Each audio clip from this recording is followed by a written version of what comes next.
recovering. Today, workplace gossip is spreading and morale is low. But who is to blame?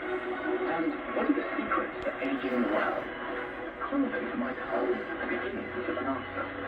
This is the BBC World Service, the world's radio station.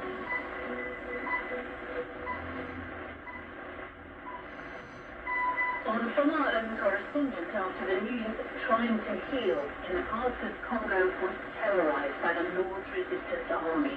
War using many modes and will not vanish quickly, as Angelique says. The slightest shock sends victims back to square one. The brutal mathematics of migration on the shores of northern France. And wherever the seas are calm, you'll see small groups arriving at the local train station. People from Syria, Iraq, Sudan and elsewhere, walking through town towards the dunes to wait until dark for the gangs to arrive with their inflatable boats. And some alarming numbers from the Panama Canal.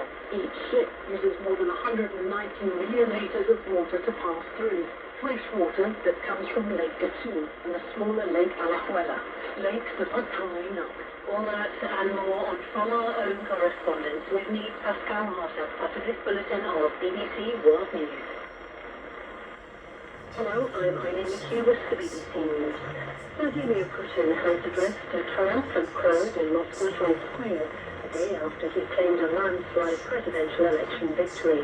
The rally marks the 10th anniversary of Russia's illegal annexation of Crimea from Ukraine. Western nations have condemned the election as a sham. Steve Rosenberg. The Kremlin doesn't care what the West thinks. Vladimir Putin will use his 87% to claim he has a huge mandate for his war in Ukraine.